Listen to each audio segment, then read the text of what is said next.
I'll call the meeting to order. If everyone would please rise for the Pledge of Allegiance, led by students from Moonlight Elementary.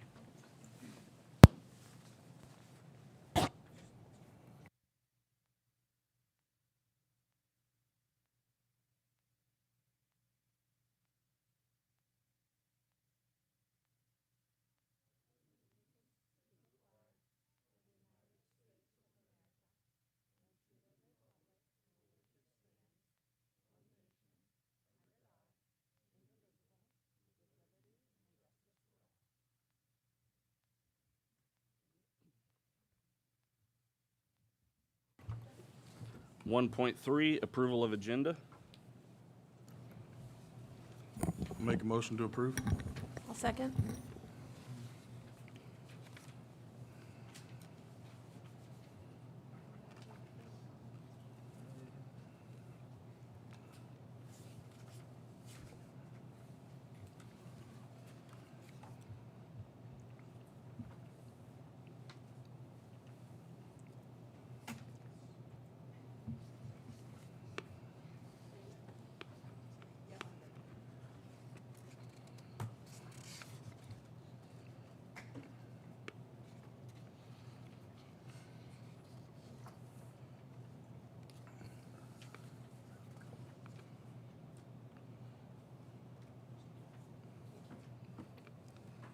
All right, 2.1, presentation by students from Moonlight Elementary.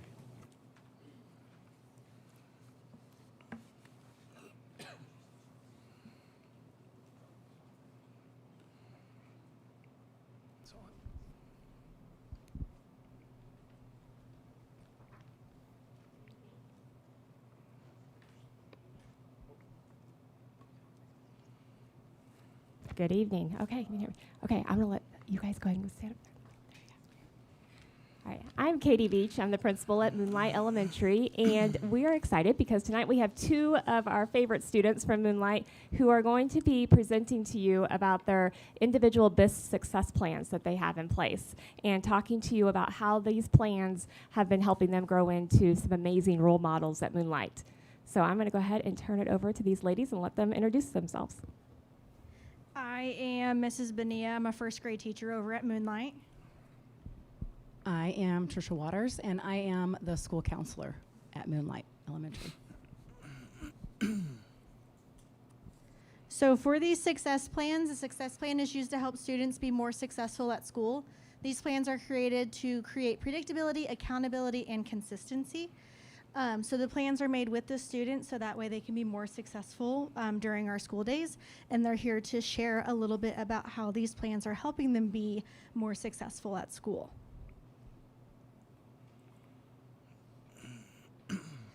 We had another little friend who's supposed to be here today, but something came up, so he's not going to be here.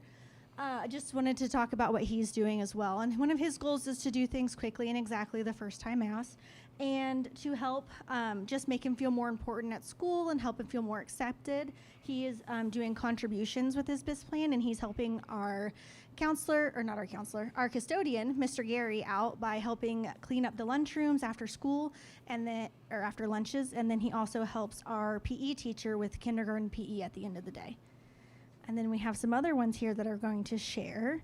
Will you introduce yourself? I'm Braden.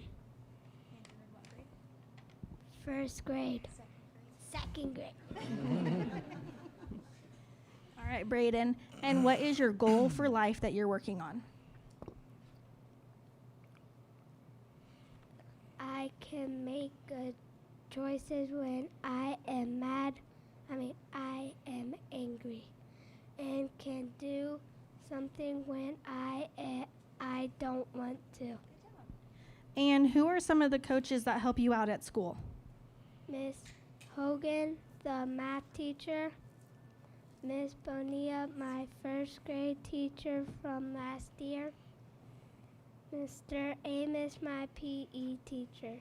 Good job. And what is a contribution that you get to do at school each day?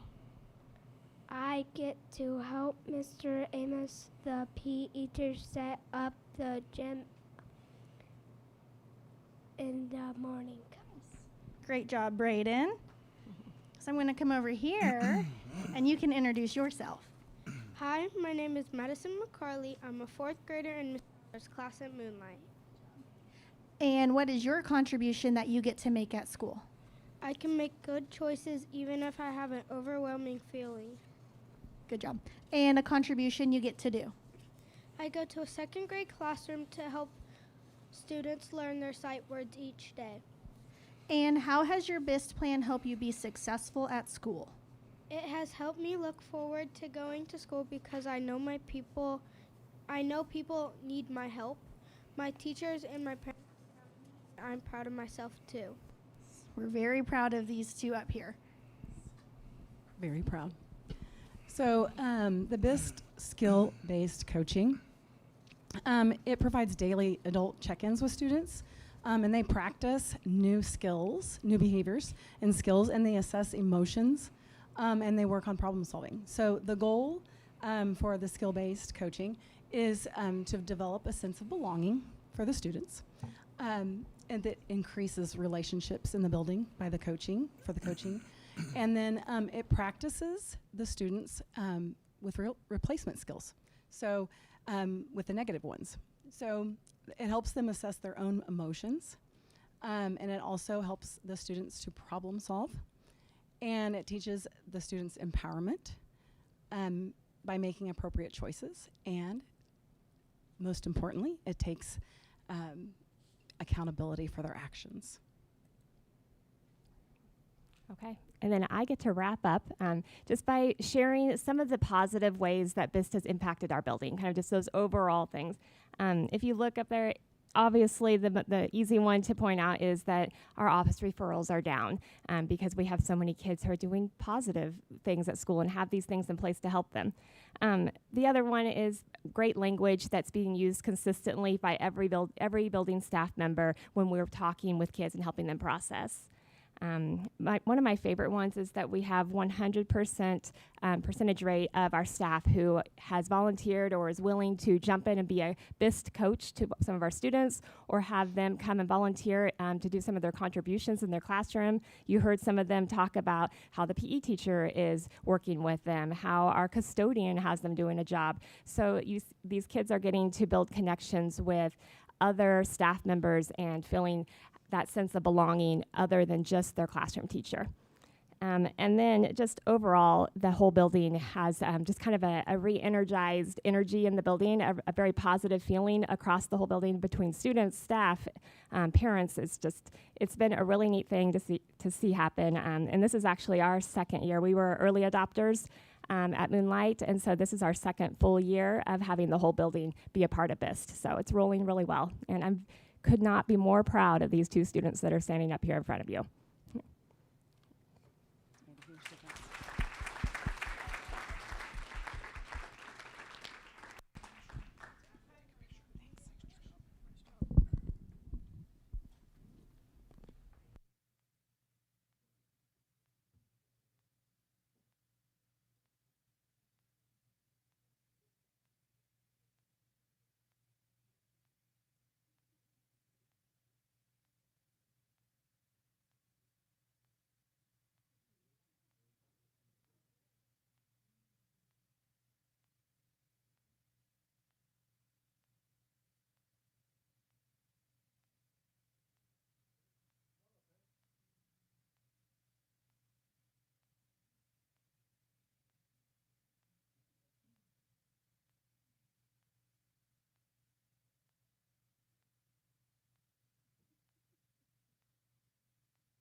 All right, 2.2, GEHS Fall Activity Athletic Recognition.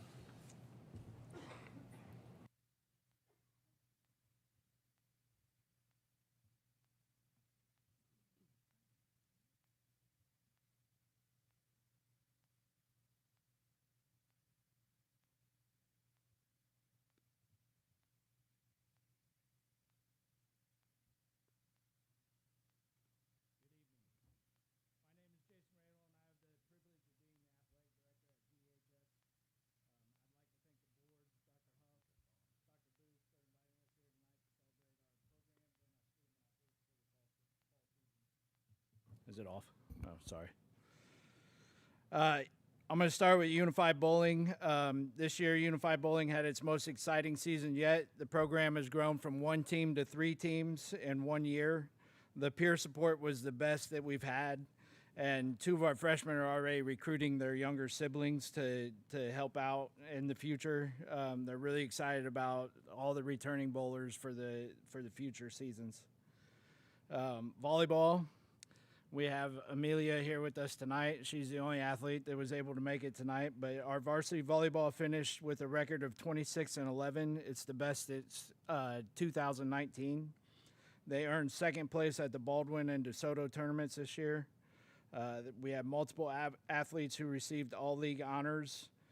Senior Hayden Meets earned first team All-Sunflower League and first team Kansas Volleyball Association 6A All-State. Junior Amelia Wilhite earned first team All-Sunflower League and honorable mention Kansas Volleyball Association 6A All-State.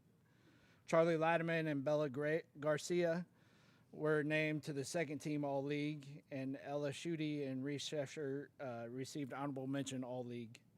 This group had an amazing group of seniors. The coaches were very thankful for their dedication and leadership, and they will definitely be missed. We do look forward to having Amelia for another year, though. Soccer this year. This year's seniors helped seal the most successful 3-year stretch since our last 3 years in the Frontier League. 6 players made all-league team, 2 made all-state team.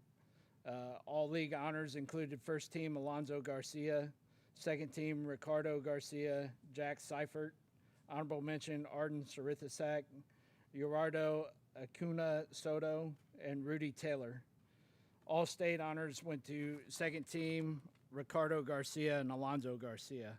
Another unique fact about our soccer team this year is we had 5 players from 5 different countries in our program this year.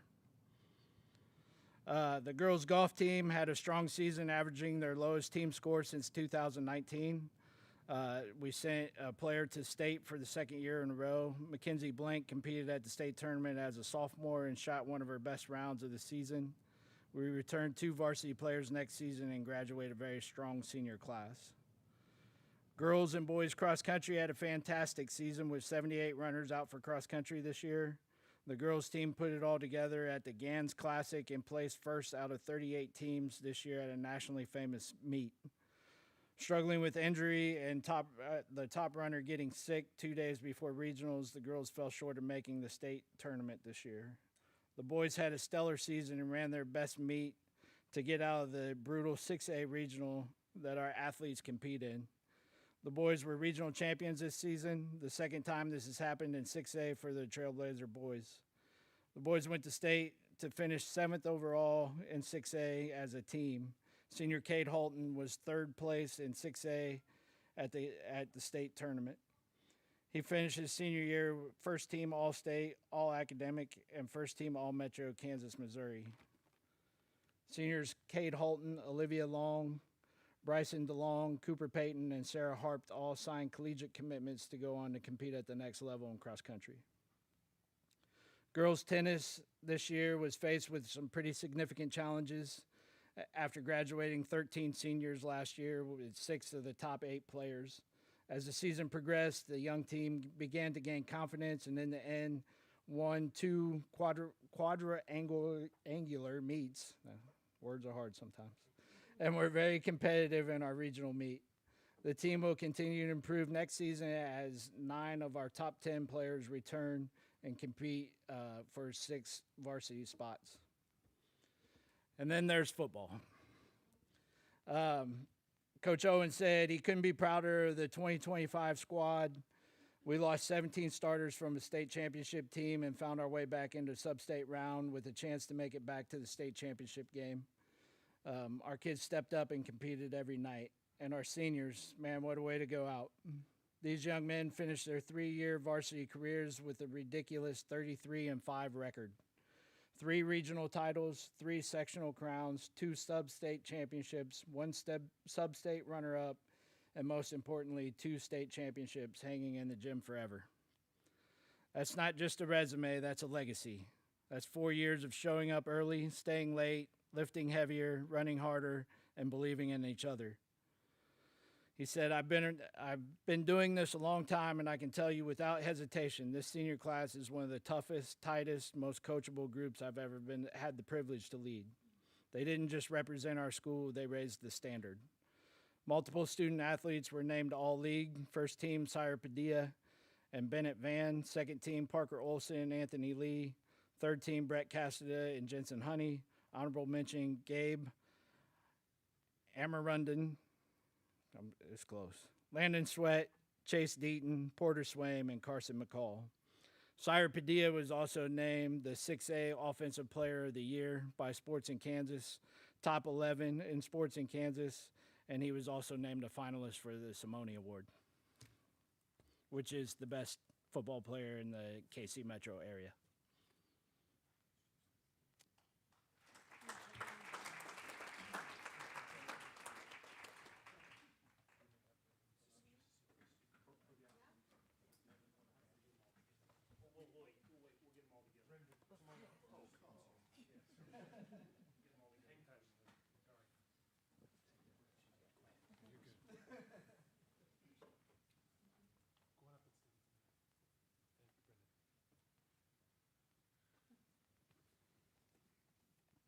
We'd like to thank the Board of Education, Dr. Huff, and the central office staff for this opportunity and their support of the GEHS activity program.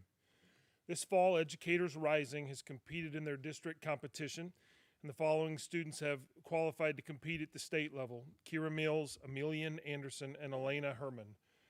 They're shooting to be, I think, the fourth year in a row. Hopefully we can take somebody to the national competition, which I believe is in Portland, Oregon. Our cheerleaders have competed in 3 of their 4 competitions. They competed at Blue Valley West, their UCA Regional in Missouri, and the Acacia State Game Day.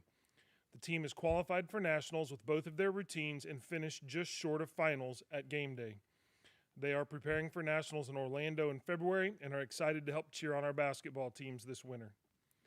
Our dance squad, the dancers have competed in 1 of their 4 permitted competitions, the Acacia Game Day. They did a great job and finished with one of their highest scores ever.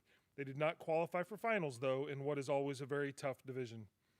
They are preparing for the remainder of their competitions, including their nationals trip to Orlando in February, where they'll compete with 2 separate routines as well. They are excited to perform at the home basketball games. They enjoy that very much.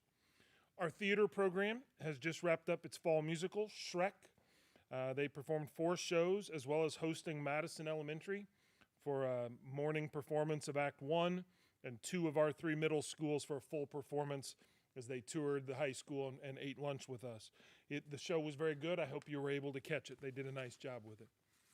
Our music department is in the middle of not only their Christmas concerts, but also having students who tried out for the ECKMEA District Honor Choir, Band, and Orchestra.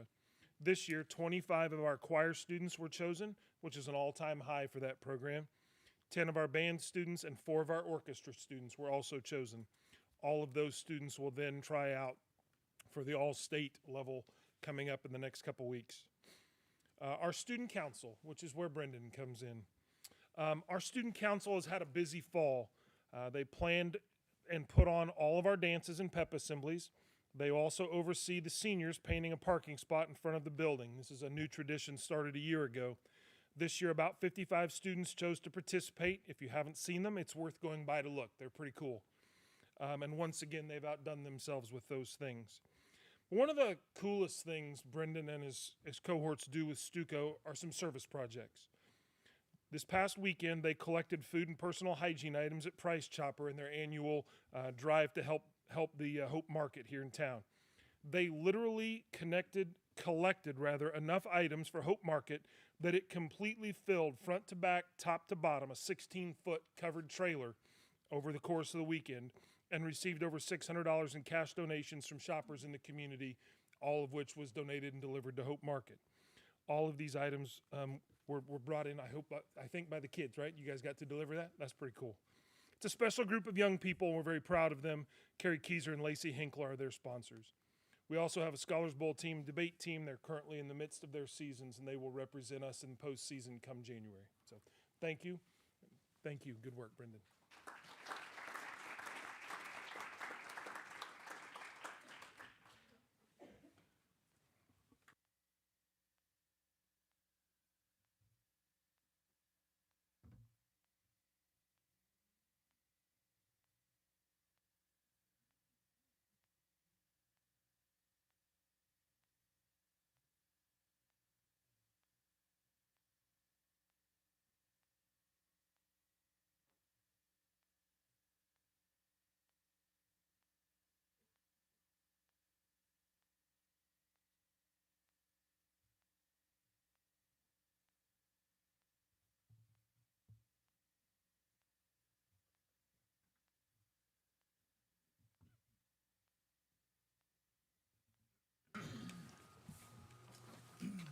All right, 2.3, Parents as Teacher Blue Ribbon Award.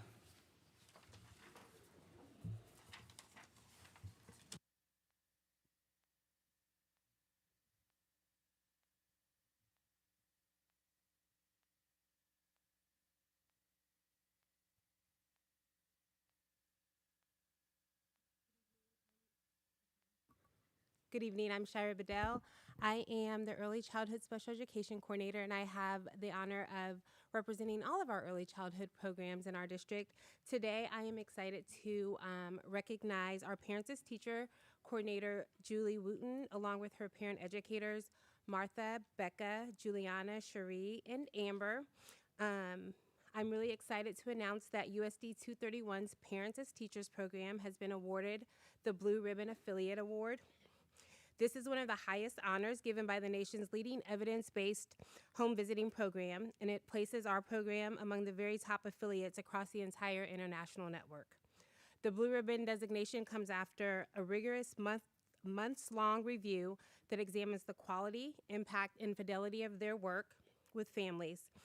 Earning it confirms what we already know, that this team delivers exceptional services that make a real difference in the lives of the youngest students in our community.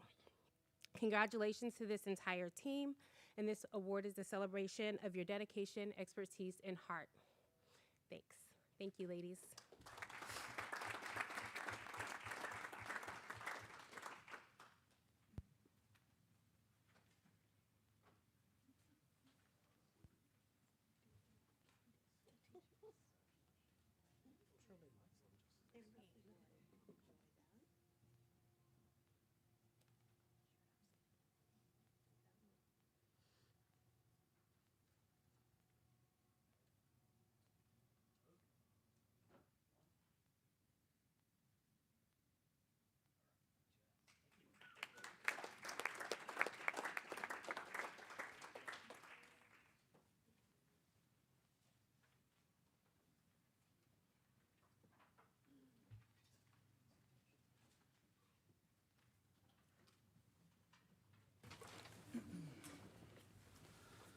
Two 2.4, recognition of outgoing Board of Education members, Greg Chapman and Patrick Ross.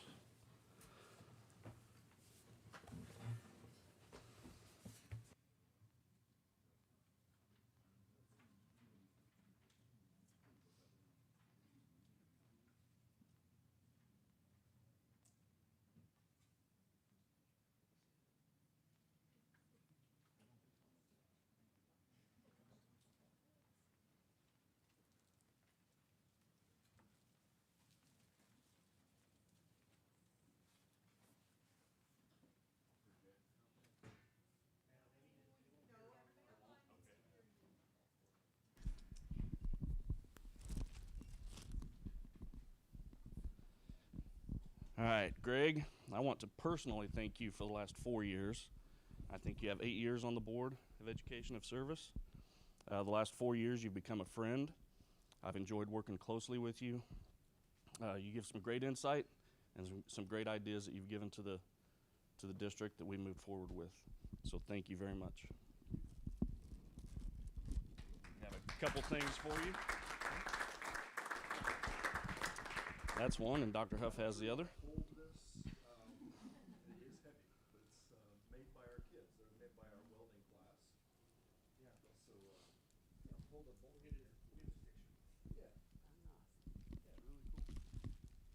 And Patrick, thank you for the last 2 years. Thank you for stepping up to fill a position. I know being on the board can be hard. It's a lot of extra work, a lot of criticism from the community, but more of the community appreciates what you guys do than not. So thank you.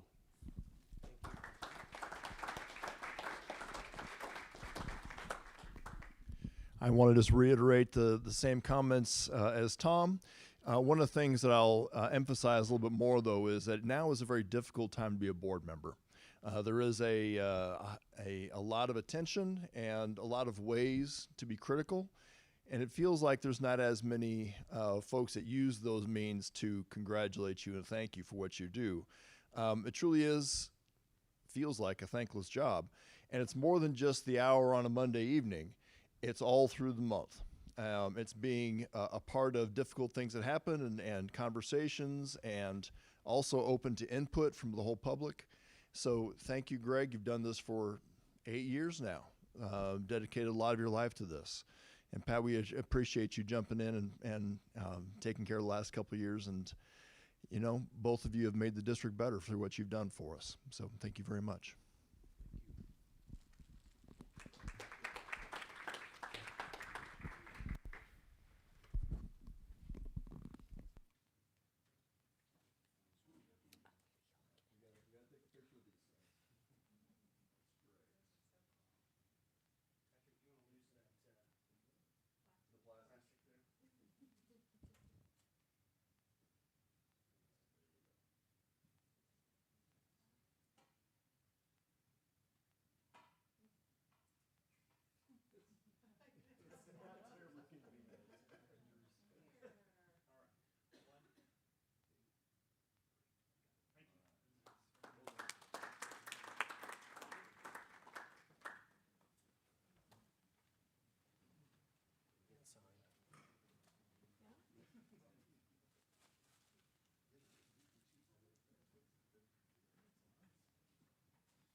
All right, 3.1, commendation and notes of appreciation. We all have a little card on our desk that was made by some, I don't know which grade, Wheat Ridge Elementary students. Of a teacher, Leah Bates, made some veterans cards for us to recognize the district and all the district does to recognize the veterans. I'll ask a couple of you to read yours if you don't mind. We'll start with Lena. All right, first of all, the cover says thank you. And it says, "Dear veteran, thank you for all you have done for America. America is forever in your debt. I am thankful for your sacrifice, and I appreciate your sacrifice." And it's signed Amir.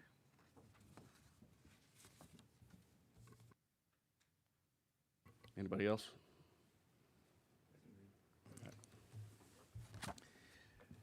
Mine says Happy Veterans Day. It says, "Dear veteran, I truly appreciate your sacrifice for America is forever." I'm not sure. Forever in your debt. Forever in your debt. Thank you for all you have done. Cody.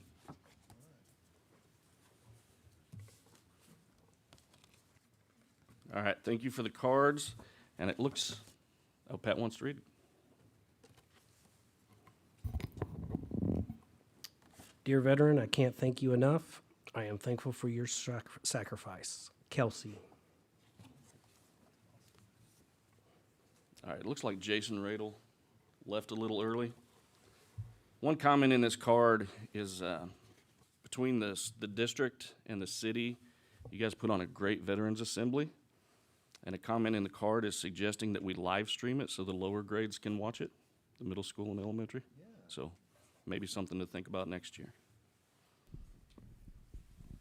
Real quick, I'm sorry that Jason has gone too, because I wanted to acknowledge publicly that he, on the National Interscholastic Athletic Administrator Association, announced recently that Jason has become a recognized certified athletic administrator.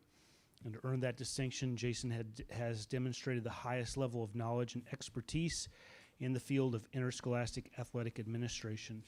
This voluntary certification process included a thorough evaluation of his educational background, experience, and professional contributions, as well as a rigorous, comprehensive written examination. And they share, Jason is one of an elite group of interscholastic athletic administrators nationwide to attain this level of professionalism. So we'll make sure he's pointed out for that as well. Thank you.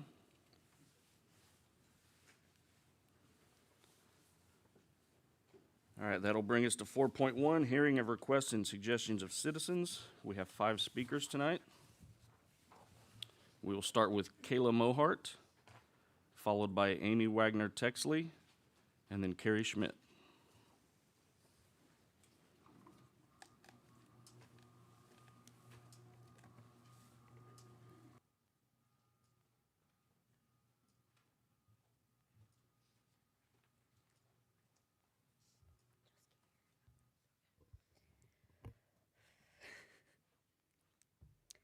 Hello, my name.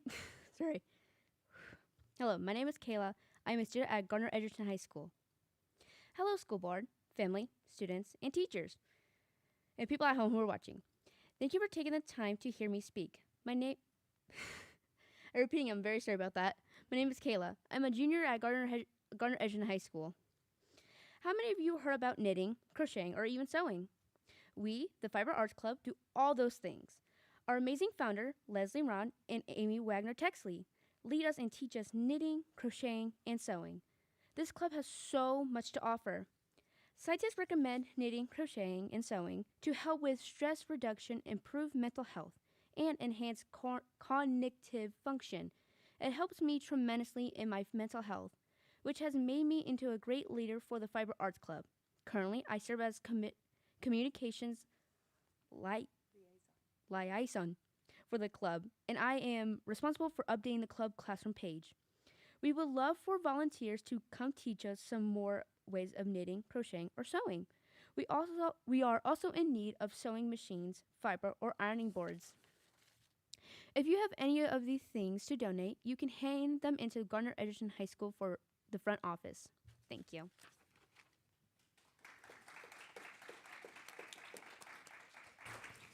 Thank you, Kayla. Next is Amy Wagner-Texley, followed by Carrie Schmidt, and then Beth Bird.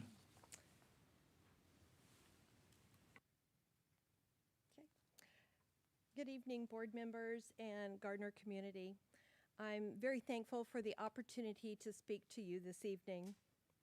My name is Amy Wagner-Texley, and I teach physical science, earth space science, and environmental science at Gardner Edgerton High School.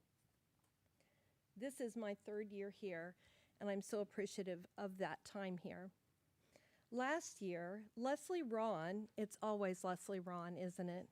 Leslie Ron approached me about starting a club where students could crochet and knit, and if I was willing to sew. I said yes immediately. I didn't even think about it. What Leslie may not have known is just how passionate I am about sewing. I've been a seamstress since I was 5. I was learning at my mother's side as she taught my sister. They couldn't keep me away, so they handed me fabric and pins, and I've been sewing ever since. Back to our story, the real story. What Leslie may not have known is just how, Kayla, I'm doing the same thing. We launched the club in the winter of last school year, and when the seniors graduated, they left us with plenty of fabric and yarn. So at the start of this year, we recruited new members to start the club again. We now have 15 regular students, and our group is still growing. At the moment, we've limited membership to freshmen simply because of capacity.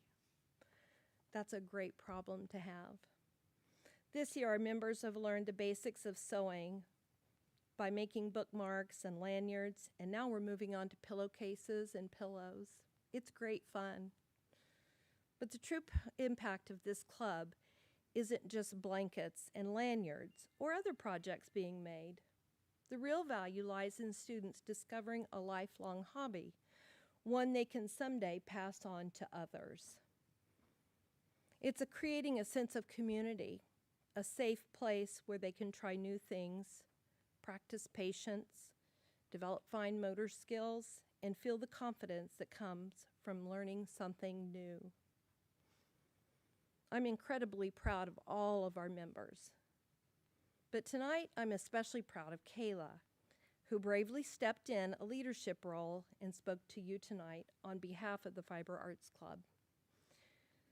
Your support for a club like ours truly matters. I hope you'll continue to champion spaces where students can learn, create, and belong. And thank you very much for your time. Thank you, Amy. That'll bring up Carrie Schmidt, followed by Beth Bird, and finally Leslie Ron.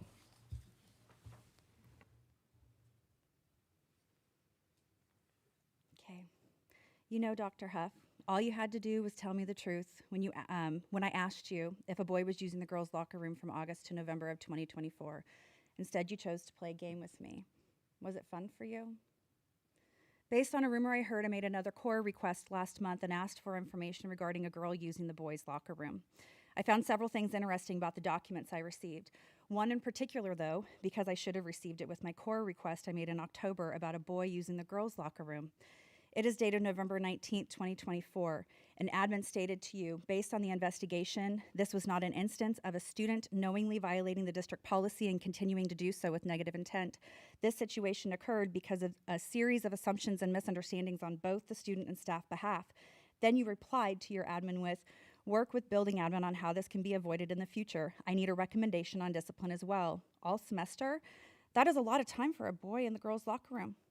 Dr. Huff, why didn't your staff and the student know about the transgender policy that was established in 2022? Does administration not go over policies and procedures properly with staff and students? Shouldn't that be a priority to set everyone up for success? September 26, 2025, 10 days after my first email to you asking about the boy in the girls' locker room, you asked one of your admins this, remind me what happened in both boys, that's plural, in the girls' locker room incidents. I mainly cannot remember exactly who we informed. Seems that we were confident no undressed girls were seen. Double check schedules as well to be sure Carrie's daughter was not in either of those classes. The admin wrote back, they did not have classes together last year. I have to do some digging on this year. Then you said, thanks. I have no plans to do anything with the info, just prepping for the inevitable questions. Why wouldn't you do anything with the info you received about my daughter? Why are you refusing to tell me anything yourself? Did you watch video footage at all? Your disdain for me, Brian, is superseding a safety concern I have regarding my child, and you sit there all smug. Are you proud of yourself? October 22nd, 2025, you emailed the board. We had one incident last year and one this year at the high school and one at Wheat Ridge. I would like to know more about what happened at the high school and Wheat Ridge this year. Do you want to share anything regarding that? How are parents supposed to know that staff is following proper procedures to ensure that that doesn't happen again? In the past 16 months, there are 3 known incidents. Who's dropping the ball? I shouldn't have had to pay $90.92 last month just to get a little more information from the district. Is that how we're rolling now? Making parents pay for documents with hopes to find answers to simple questions that you can answer yourself? You could have shut me up early on, but you decided to play a game instead, didn't you? I sure hope the board doesn't support this kind of behavior. You were your own worst enemy. Thanks. That will bring up Beth Bird, followed by Leslie Rohn.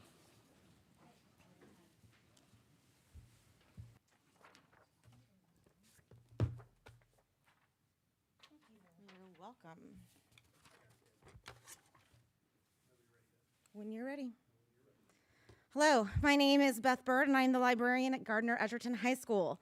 Last month, you, as a board, voted to review the book Jesus Land again. This book has already gone through the book review process and was approved to stay in our library shelves. Your decision is in a direct violation of your own board policy that you approved and passed. Once a decision has been made regarding a title, it is a final decision. This action creates an exception to the current book review policy that now opens up any book challenge that has been finalized to new review. This will create a mess of reevaluation of the same title simply because someone does not like the outcome of that review. This was the specific reason that the decision was made to be final. If you are not going to follow the new board policy that you voted in and approved, then the review of this title should revert back to the old book review policy that was in place at the original time of the challenge. This actually requires a book committee of professionals, community members, and students to read and review the book and provide the recommendation for the title. This was not provided as an option for Jesus Land. If you are unwilling to follow the book review policy that you voted in and approved, you don't get to create something new just to suit your needs. It should refer back to the original policy in place at the point of time of the original challenge.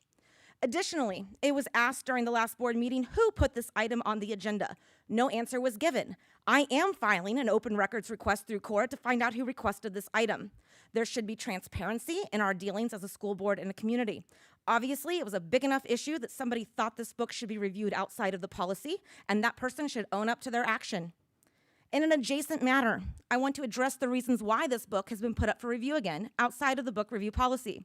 I was at the meeting in Edgerton back in September, and I witnessed the verbal abuse and the emotional manipulation that took place. You are understandably embarrassed. And sadly, this is not the first time that you as a board have been put up with behavior from patron comments. I want to know why you put up with this behavior from patrons. There are clear societal expectations and norms that should be followed. You have been allowing behavior to continue that is simply in direct violation of those norms. To put it simply, you are being bullied. If this was happening to one of our students, we would expect action. There would be assistance provided to the bullied student and consequences for those doing the bullying. Why will you not take the same action for yourself? This issue has happened in other school districts and it was stopped. You have the power to stop this, and you need to. What is occurring is a horrible example to set, not only for our students who are watching, but our community. Don't be afraid to stand up for yourselves. I'm not sure what you are afraid of. Is it being sued? Because guess what? That's already happened. You have a lawyer on retainer for a reason. Put a stop to this madness and use him. In closing, I am urging you to stand by the decision that was already made in this regarding Jesus Land and retain the book in our collection. I want to remind you that not one challenged book in the United States has ever failed the Miller test, which is the legal standard test for obscenity. Therefore, there are no obscene books but defined by law in school libraries. And lastly, that will bring up Leslie Ron.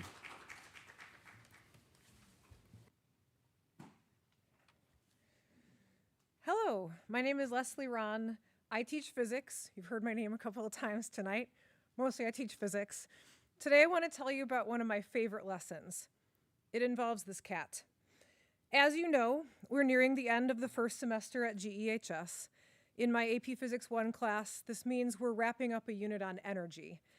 One of the ways we assess comprehension in AP Physics is through labs. The lab that we're doing right now is an engineering challenge based off of a common physics lab called Kiss the Egg, in which a mass is dropped from a set height, and students have to design a spring bungee system to allow the mass to just barely tap the top of the egg without breaking it, kissing it. Because I hate food waste, I spent a summer scouring thrift stores for tiny ceramic figurines like this cat to stand in for the eggs. Still fragile, but adorable. No kid wants to chip the ear of their animal, or worse, knock the head off. This lab has a little of everything that makes physics so wonderful: deriving equations, collecting data, graphing, measuring, computation, and tying knots. Really hard stuff. There are a lot of things to do. They have to be done in a certain order and as accurately as possible. No one really knows if they've been successful until the very end, when the ceramic figurines are placed on the ground below the heavy mass and we count down. 3, 2, 1. I haven't lost a cat yet. In school, we measure success in lots of ways. I still give quizzes and tests. We still do practice problems and write explanations. But an activity like this is really where it's at. I can tell so much about what my students have learned, what they're struggling with, and what misconceptions they have from how they attack a challenge like this. This is real science. I love it. Our students love it. We'll be dropping our masses tomorrow afternoon. You're all invited to come and see if I have to head back to the thrift stores this summer to replenish my adorable supply. But I'm guessing I won't have to. Either way, I can't wait to come to work tomorrow. Thank you, Leslie. That will bring us to 5.1, grants and donations, read by Katie Williams.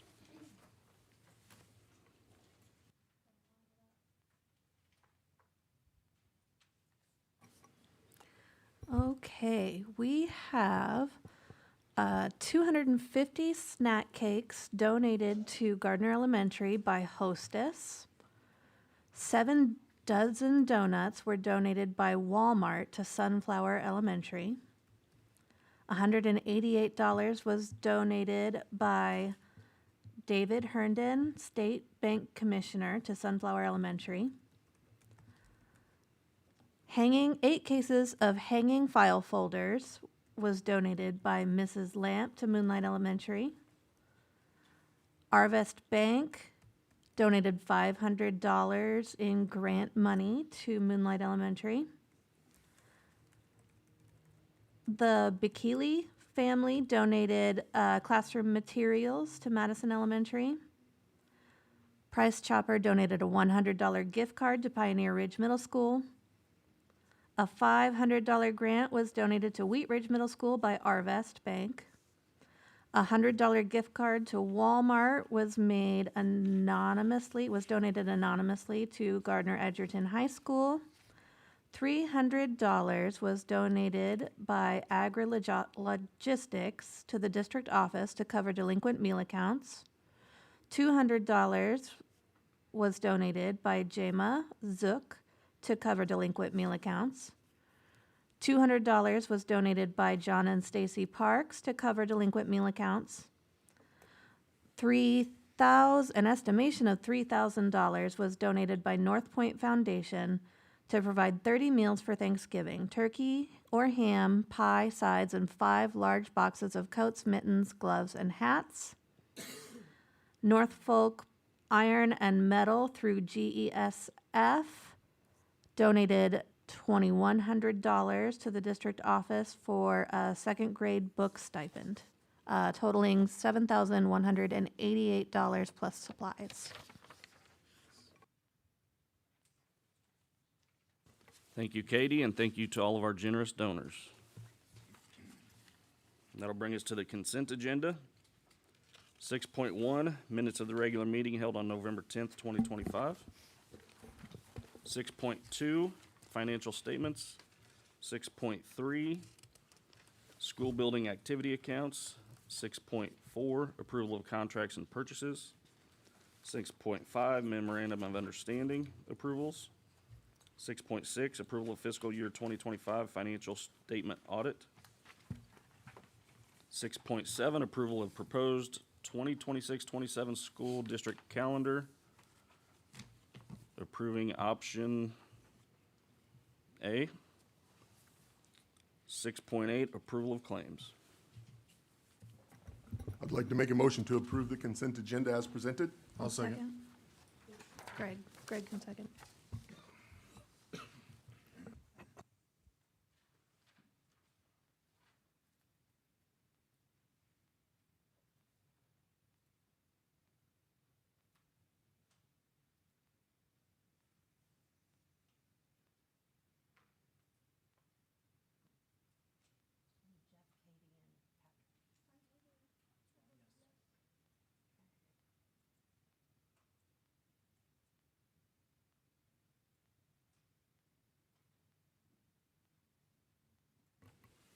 All right, we have nothing for 7. 8.1, department presentation, annual special education update.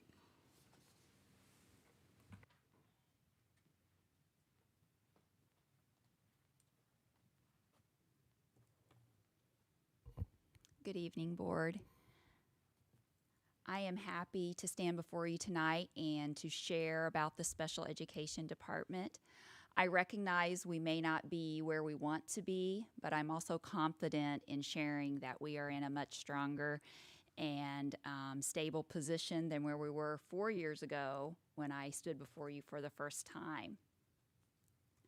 So tonight we're going to take a look at some special education highlights. I'm going to share some data with you, where we have been and where we currently are. I'm going to share the results of a parent survey and how we're going to use that information to guide some next steps, review our priorities, and then be available for any questions. We have many great things that are happening in our special education department, and one of those is our launch program. Last year, when we had a special education coordinator leave, we were able to take a look at our leadership team to see how we could address some of the concerns that we continue to hear from our teachers. And one of those greatest concerns were that our new teachers needed additional support. So how could we do that?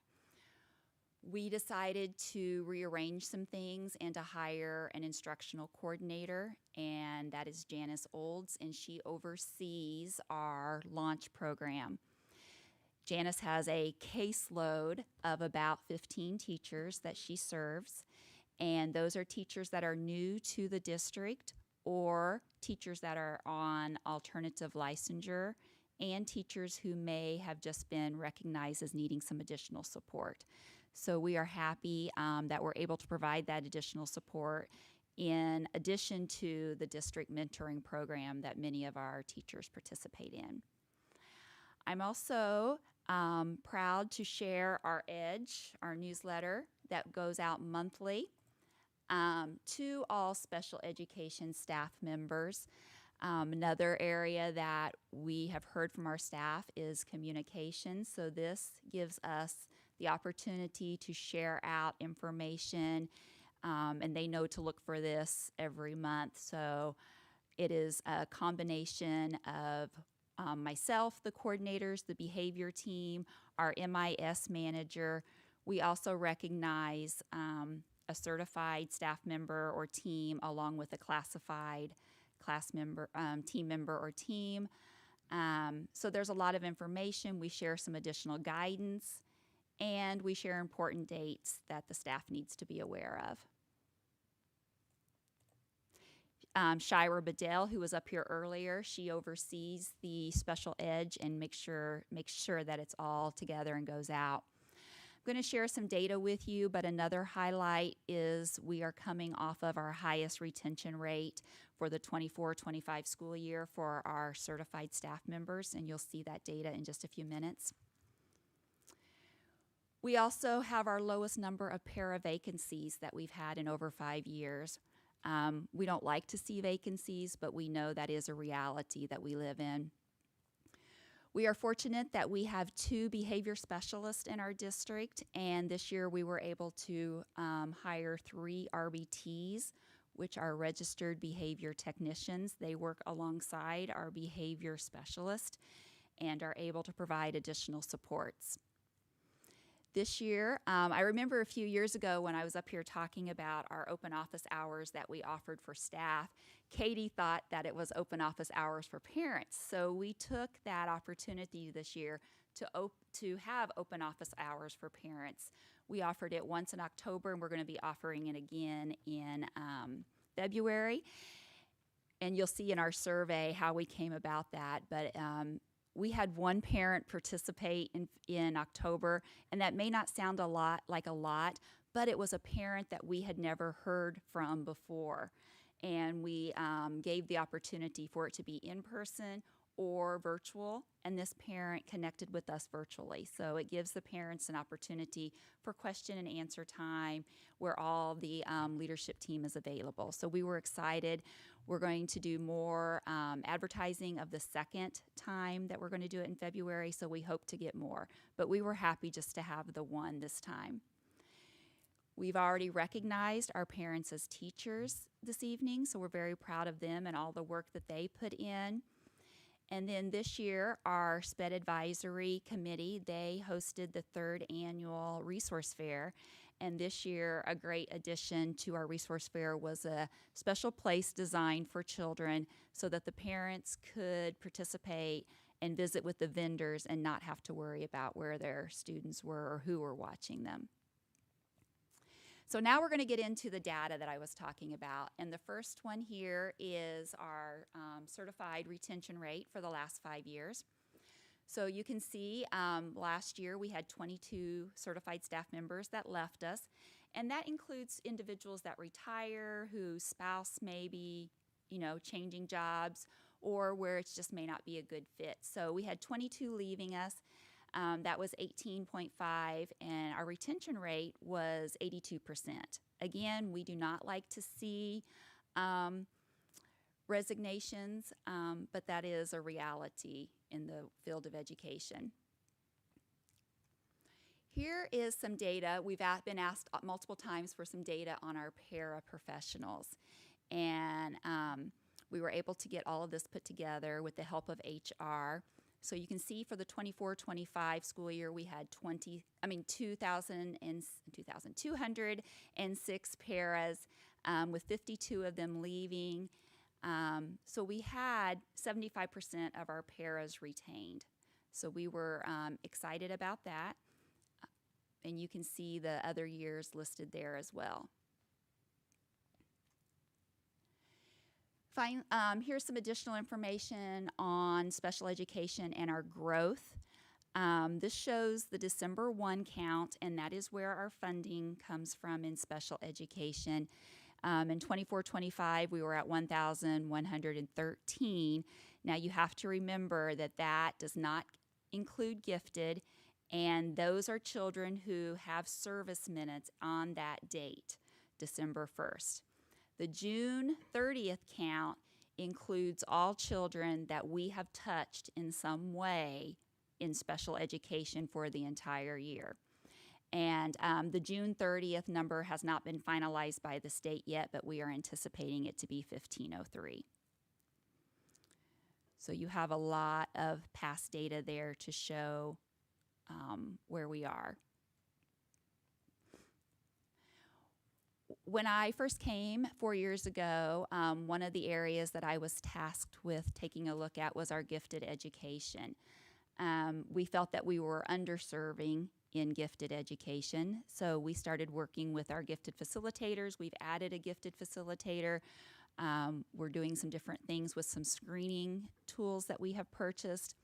And so in 21-22, we were at 127 students. And as of the close of last year, we were at 211 students who are identified and gifted. And we're in alignment, right, with the state identification rate. These are the number of evaluations that took place during the 24-25 school year. You can see K-12, there were 367 evaluations conducted. EC, which is early childhood, had 97. 77 students did not qualify in that K-12, and 23 students did not qualify in early childhood. Objectives met means that they met their objectives and they no longer needed special education. Our total count was at 1133, and the EC total count was 156. This data was taken on 12/2 of this year. In special education, we have had 38 new students and 18 students move out of the district.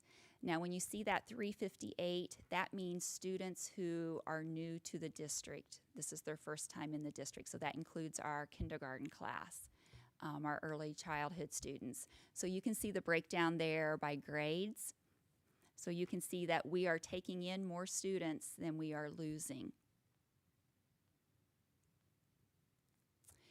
Here's some information from the parent survey that we did in September.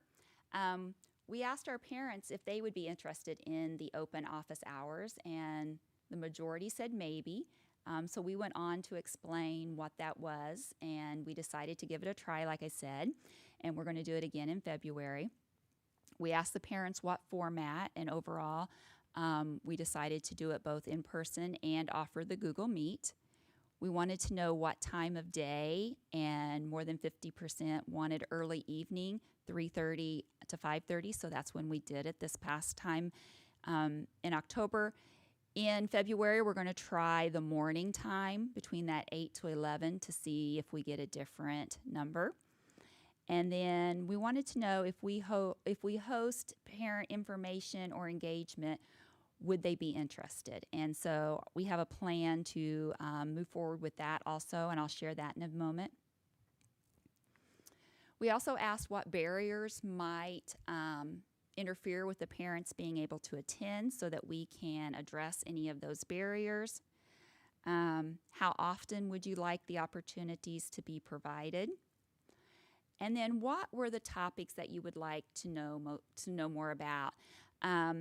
Transitions have been a big topic this year, and that is when those children that are transitioning like from early childhood to kindergarten, from 4th to 5th, and from 8th to the high school. So we, as a leadership team, are already talking about ways that we can improve that transition. We've talked about it at SPED Advisory. So we will be doing more as we move into that time for transition this spring.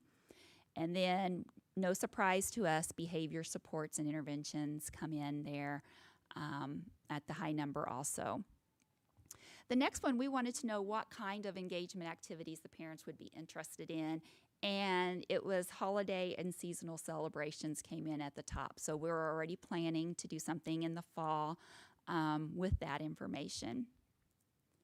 So our next steps, we're going to continue with the parent open office hours and try to grow that. So that's February 6th, and we'll be sharing information out. This year we're doing it once a semester, but according to the survey, parents would like to see that once per quarter. So that's our plan for the 26-27 school year. In the fall, we're going to host a parent engagement activity, and we're going to continue communication with families and seek additional ways that we can support them. In the survey, we also were able to identify some areas that the parents thought that maybe we needed to do a little bit better and to improve, and then some areas of strength. I mentioned that transition.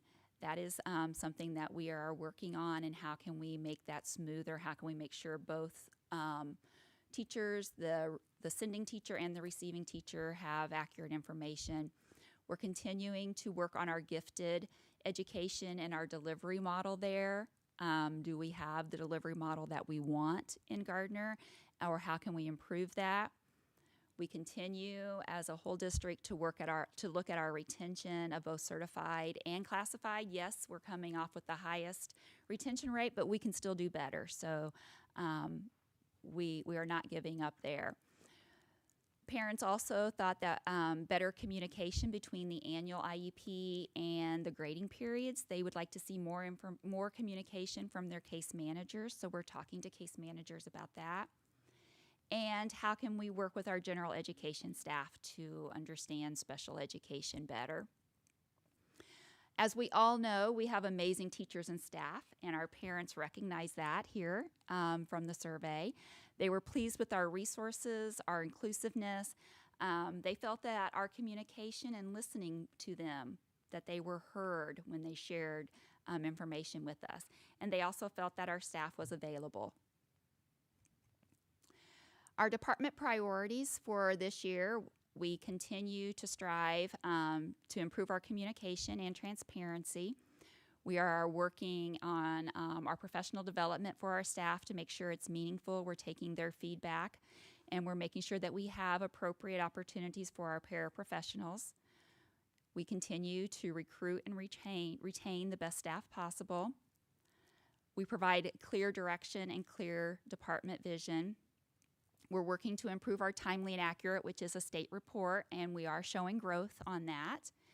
And we are here as a support and resource for our families. We've had some great things happening, and here is just a collage of some of the interactions that we've had with students, teachers, and families this year. And we just appreciate your continued support for special education. If you have any questions, I'd be happy to answer them. Okay, thank you. Thank you, Shay. 8.2, Superintendent Dr. Brian Huff. Good evening, all. Just have a couple things to share with you tonight. First off, we have our ELA resources that are out in the hallway today. And so for those of you who are here, love you to stop off and see what the options are. Big shout out to our Ed Services team. They've been reviewing, or have been, I guess, showcasing our ELA resources over the last couple of weeks, and have been getting feedback from staff as well as the community. And we're taking all that feedback to make a decision as to which direction we're going to go. Now, when I say ELA resources, the simple term for that is textbook. We already have a curriculum, and sometimes people get curriculum and textbook confused. The textbook is not the curriculum. We write the curriculum based on the state standards and reflects exactly what we want to have taught in each classroom. It's not scripted, but it does have a very good overview of what each classroom teaches based on those standards. Now we're going out and finding a resource that supports that curriculum that we've been writing. And then as we after we adopt that resource, we'll go back into the curriculum and write that resource into the curriculum. It's a very arduous process, but one that's very important for us, obviously, especially when it comes to ELA, because one of the focal points for us is to make sure that the science of reading is woven throughout.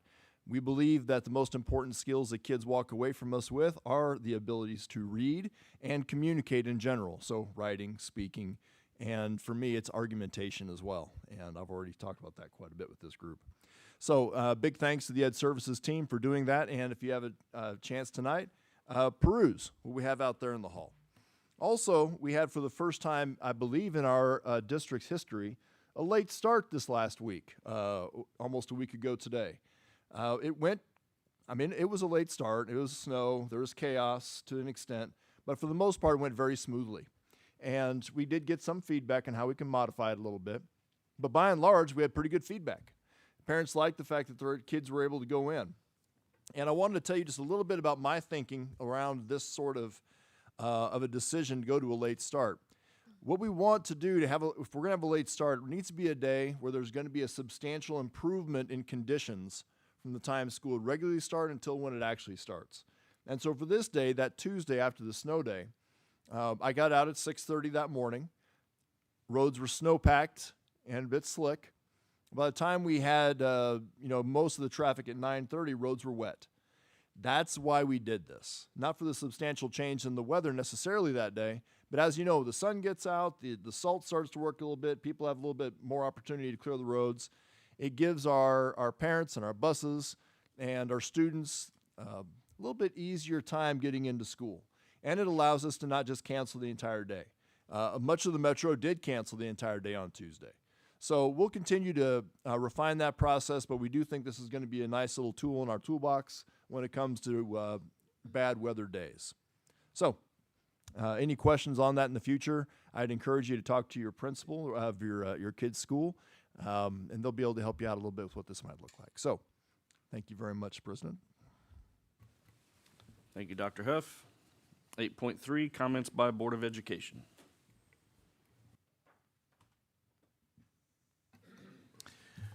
I would just like to say, Patrick, Greg, it's been a real privilege serving on this board with you guys, and I appreciate all the efforts and service you've put in for the district, the kids, and the community. Thank you.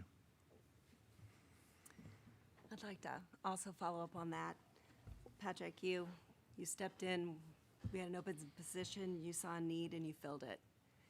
You have served and made a very positive impact on this board and our community with your calm and steady leadership.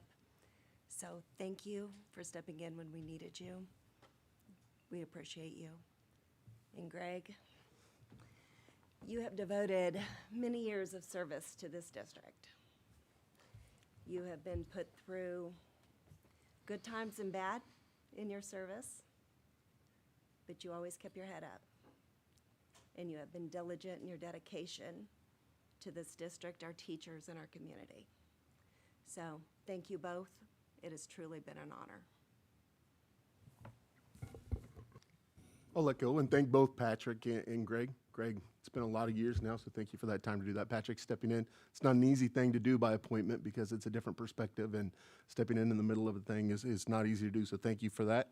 We had a couple during comments today, so I wanted to piggyback and thank our staff members that are sponsoring these clubs from top to bottom, from our kindergarten classes all the way through our high school, because they create environments for belonging as a Blazer or at our elementary schools and inclusiveness that they may not get. We obviously have the opportunities to celebrate the student athletes, and we should, but those are the clubs that also create a huge impact for our students. So the teachers that dedicate their time, a lot of those are volunteer efforts to do that and build those clubs from scratch. Thank you very much from my heart. It's very impactful for them and for the students that participate, for that to be excited about those clubs and the opportunities and bringing new insights and new visions and tackling new hobbies and bringing that level of excitement. So thank you to those folks as well tonight, and I hope everyone has a wonderful holiday. I just want to say thank you to the community and to the admins. It's been a wonderful 8.5 years. Obviously not all of it's been fantastic. But all in all, just thinking back the last month of everything that I'm going to say I accomplished, but obviously we all worked together. But everything that I was a part of accomplishing was, I'm very proud of all of that. And couldn't have done it without you guys, without the board.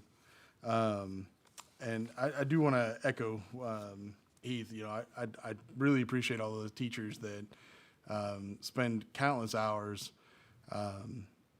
volunteering outside of their school functions.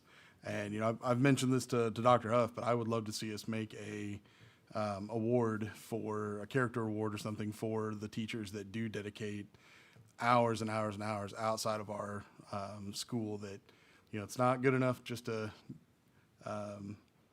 give a piece of themselves while they're getting paid. They care so much about our kids that it's a part of who they are, and I would love to see that happen. So, but thank you guys. Yeah, I'd like to say thank you as well. Thank you for entrusting me. Thank you to the community for the support that I received. Thank you for the admin and the teachers and the staff. It is with a deep admiration that you know, I've learned a lot coming here and serving, and it's something, you know, I felt was an honor and a privilege, and I appreciate it. I appreciate you.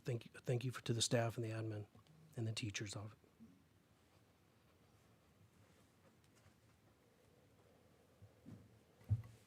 All right. That'll bring us to 9.1, ELA Resource Adoption Update.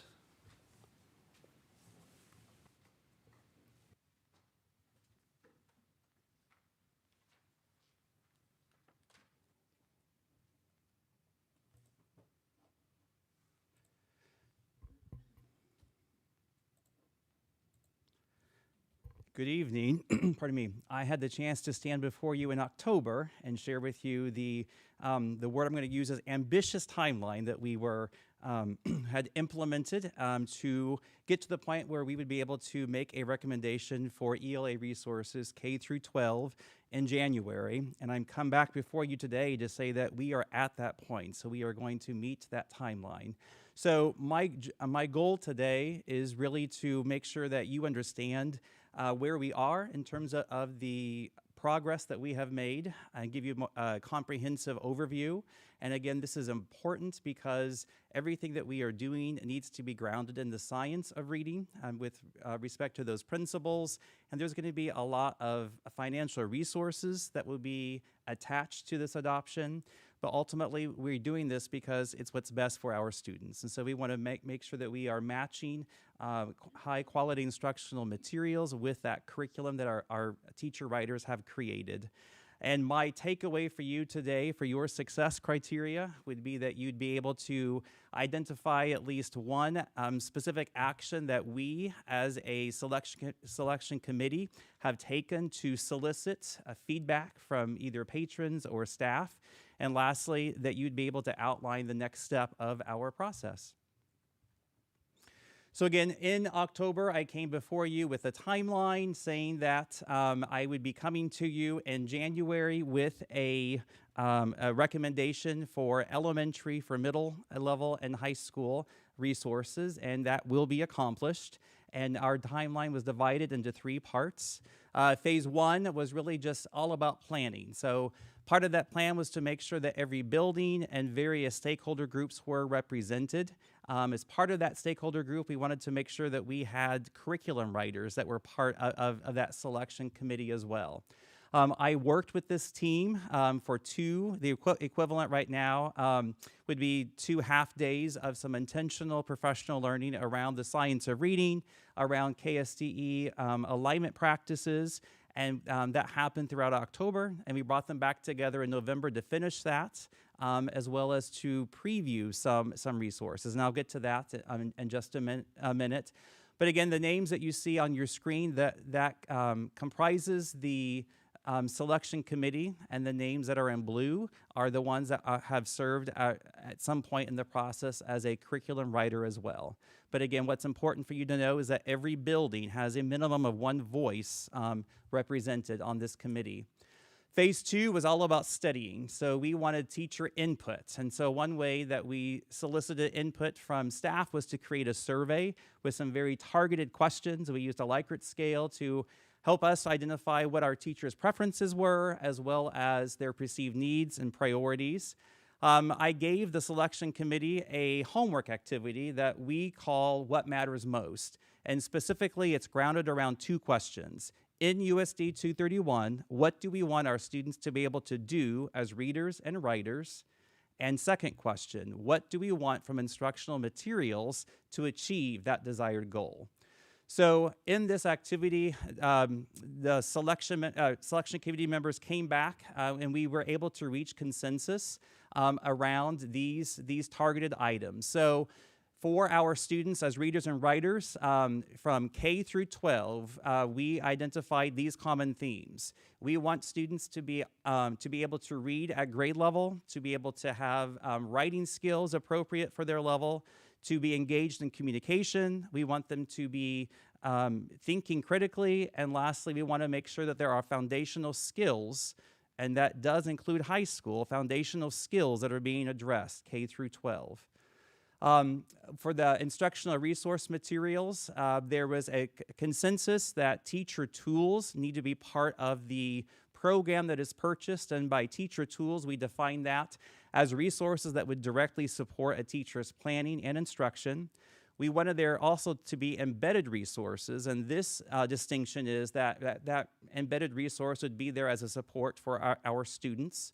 The resource that materials that we adopt, we want it to address not only reading instruction, but also writing instruction. So there's a cohesive element to instruction that students receive K through 12.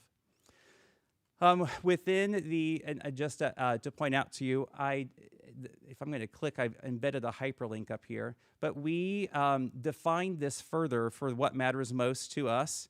So within each question, each grade level band, so elementary, middle, and high school, they went through and defined that even further for their specific level.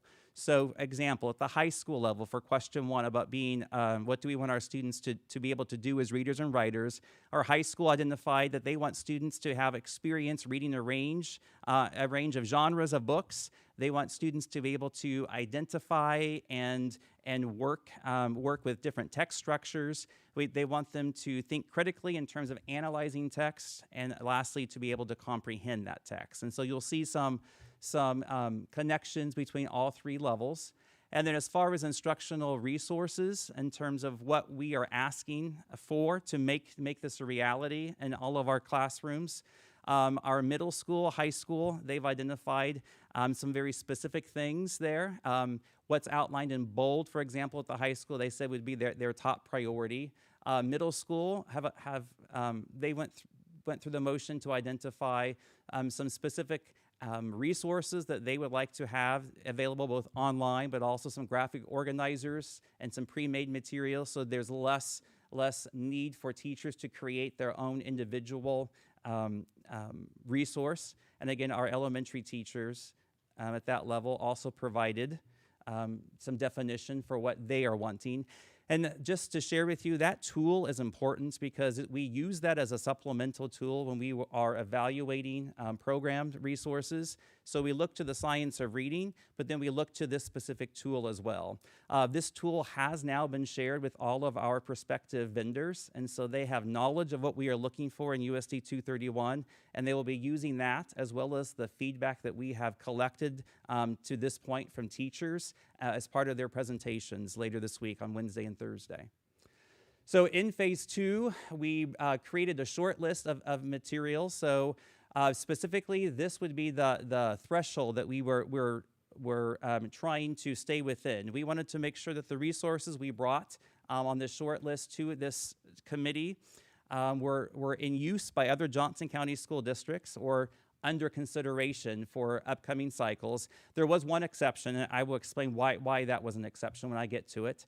All of these resources were reviewed by Ed Reports, which is an independent third-party evaluator, and Ed Reports is specifically named by KSDE as a reliable source to first look to.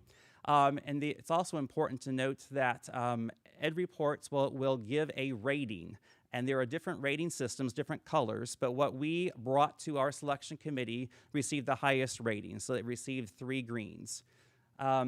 Everything that we are bringing resource-wise has some type of an alignment to KSDE. And lastly, this is why I said there was one exception, we wanted every level to have 4 possibilities. So from an ed service stance, or from a district level, we were not saying to teachers, we want you to look really at this one. This is the one that we really would have a vested interest in you adopting. Instead, we want this to be teacher voice. So we gave them 4 different options. And so in order to give the elementary an option, because a 4th option, because in Johnson County, there are not 4 options currently in use. There are only 3 options in use by Johnson County school districts currently. We did choose another program at the elementary level that met the other criteria, just not the one in terms of being in use currently by another Johnson County school district. So part of phase 2, the selection committee, when I worked with them on November 13th, what you see outlined there are the 4 instructional resource materials that that selection committee previewed. And what is in bold font for you are the resources that are currently on display out in the hallway. So at the elementary level, 2 programs that were elevated are CKLA, also known as Core Knowledge Language Arts, and Into Reading. At the middle school level, they elevated Into Literature and Study Sync. And at the high school level, they elevated My Perspectives and Into Literature. One of the things that we said we wanted to do, if it was feasible to do, meaning that it was selected, that our selection committee deemed it worthy of adoption, would be to try to find some cohesion from one level to another. So specifically looking at the elementary level, Into Reading has a middle school companion, which is Into Literature. So if both levels choose those particular programs, there would be a connection for students from elementary transitioning into middle school.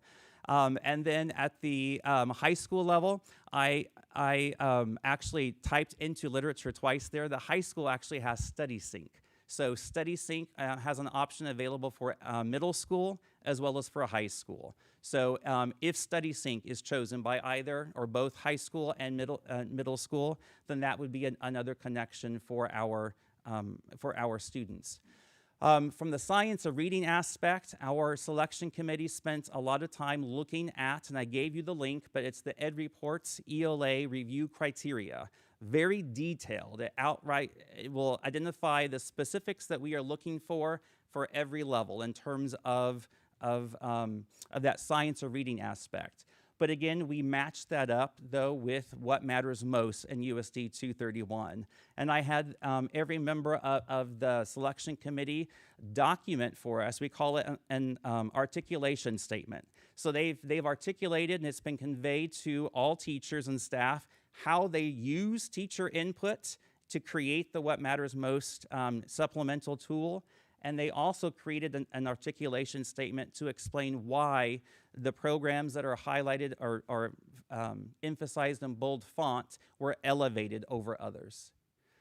So within this particular phase here, the other piece that we are working with is that we wanted to make sure that we had 2 programs that would be on tour, if you will. So those resources, again, K through 12, are all outside here at this site. And I believe it was Mr. Chapman who had made a recommendation to make sure we provided the same opportunities to Edgerton, to our Edgerton community. And we have done that. They have been on display at Edgerton. We also have a rotating set of middle school materials. I have spent a day in every middle school for teachers to preview, and our elementary set, mostly thanks to Christy Witter, who's been driving those resources around every evening to another building for the next day. Tomorrow we will finish with Gardner Elementary having the elementary resource programs in their building for a full day review. So again, there's a survey that's out there as part of it, so we can solicit feedback from our teachers, but also from our parents as well.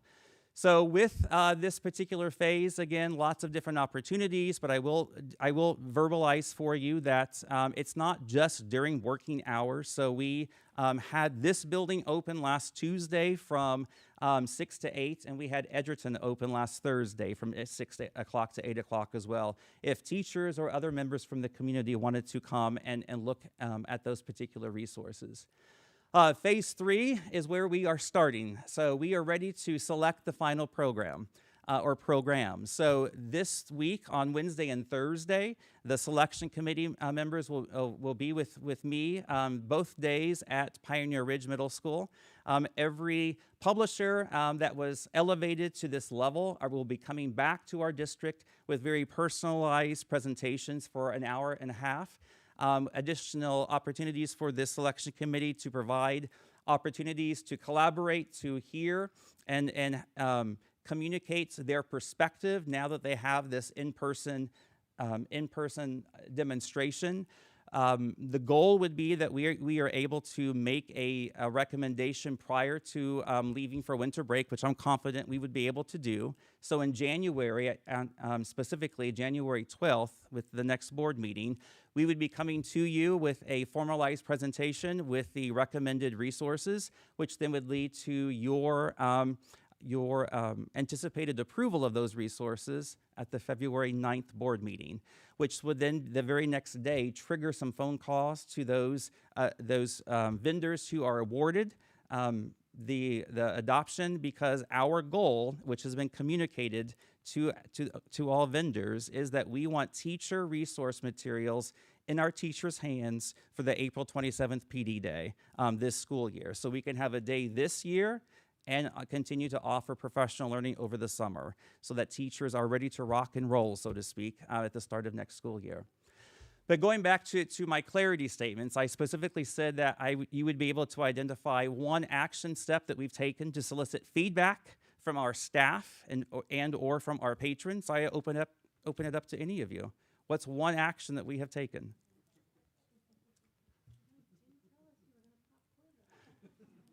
A survey. I saw someone mouth it over there. Yeah, so definitely a survey. And then lastly, to outline the next step in the process. We are now ready for phase 3, which is making the final decision, final recommendation for you. So because you were successful with that success criteria, it tells me that I had clarity very quickly here with you. But I will open it up to any questions that you might have. I just want to say thank you for, this is something that the board talked about when, one of our first meetings when we were talking about curriculum, that we were going to make a priority to open it up for all the citizens to be able to come look and see and make it a whole, make it a community effort. And I appreciate you guys honoring that from such a long time ago. Yeah, most definitely. I will share. Brief side note. I came down to the main floor on Friday. There was a parent who had some direct questions, and it was a very, very positive conversation. Being able to interact with her specifically, and she was looking at it from the perspective of having a middle school child, but also elementary, and then how does one program or instructional resource benefit students versus another, and just being able then to explain to her specifically that what we choose is not going to be taught cover to cover, that we are using it much like a playbook. And so we then over the summer, just to clarify for you, would be bringing some of our teachers back on site, and we would be creating what we are calling a crosswalk. So that crosswalk document is going to align specifically with the resource to the standard. So a teacher can open up their crosswalk and know specifically to address this particular unit, these are the resources within this package that I'm going to be able to use. So again, another support for our teachers. I wanted to give a little thank you, obviously to Dr. Jones and the Ed Services team, but also to this board for your patience. Because one of the things when I first came here, I had mentioned that we don't have one curriculum and the two textbooks that are at all up to date. So you have allowed us to take this in the proper order of things. And it takes a long time to write curriculum, and you don't do adopt a resource until after you've written curriculum. And I know along the way that has felt slow. And I appreciate your patience in allowing us to do this right so that we can spend the taxpayers' money on a resource that is going to match up with our priorities. And so thanks to the Ed Services team, thanks to the board, this is a pretty monumental step for us. Thank you, Dr. Jones. 10.1, set a timeline for filling the open seat District 3, Seat 6 on the BOE. So what we need to discuss as a board, unlike in the past when a seat was vacated, we're looking at an opening that existed as opposed to one in the future. So we all need to discuss how we're going to move forward with this, what kind of timeline we want for this. So I'll open it up to you guys. From my perspective, it feels as though there won't truly be a vacancy until the next January meeting. So I think that's when the clock starts on that, as though that was the acceptance of the vacancy. And then we'd establish the timeline from the January meeting of when accept applications and then go through the process, which I think would put us then to fill the seat at the March meeting, I think is what I see this as, is what because February is when they come back to us. January is when the application time would open. I think that's usually a 15-day window, I think. And then Deb would certify that they're eligible, and then we could score those as a rubric, and then over whatever timeline that be. So that's the timeline that I see in my head, is thinking about that and when it would be. Because, I think we don't start the clock technically until there truly is a vacancy of the seat, and I don't know if that's until that next meeting when there's not anyone there. And there may be a different perspective in it in that regard. We can't fill it until there's a vacancy. Got it. But we could look ahead, project, and start getting ready. I mean, we could advertise it, we just can't fill it until the seat's open. Got it. Can we accept applications for it until it's technically open? So, It would probably only move the timeline up by a month, though, wouldn't it? Yeah, it would only move it a month. Another thing to consider is, do we want people applying during the holidays? when there's not as much focus. That was the other thing that I thought through was there's a lot of distractions right now. It might be hard to break through. And I'd prefer to just start fresh in the new year. When we have the next board meeting, then we start. Because you're right, I didn't even think about the holidays, but I should because I'm way behind. never had. But yeah, if it's really only going to move the process up into February, then I think we can have the time to make sure we're getting good applicants and have the time to review them and have the time to interview them. And I agree with Heath on this one.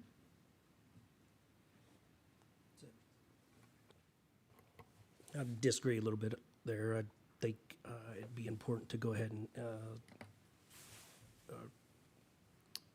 state the vacancy because of what has gone on with the election.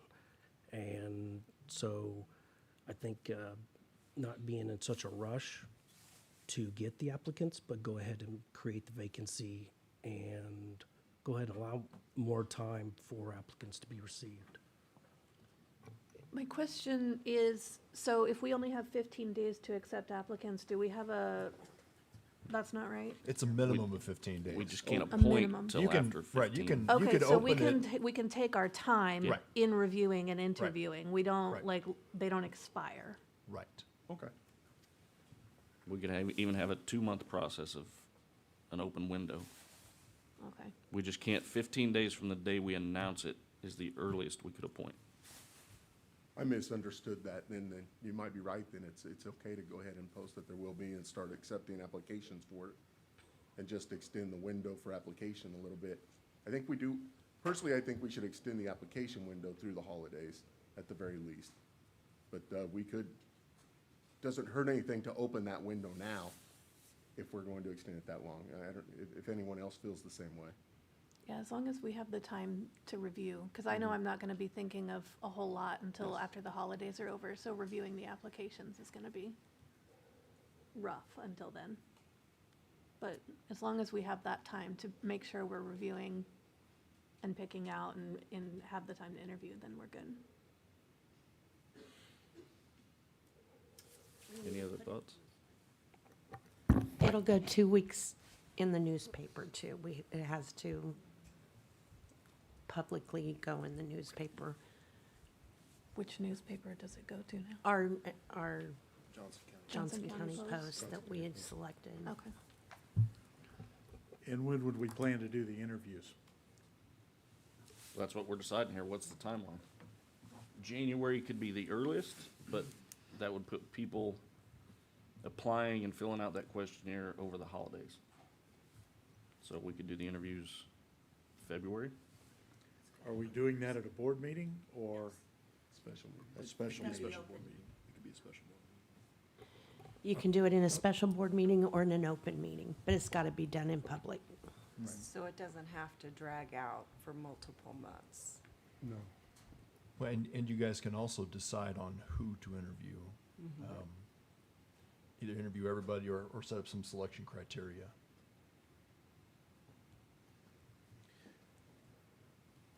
What? Did- Oh, sorry, Jeff. Didn't we do a grading?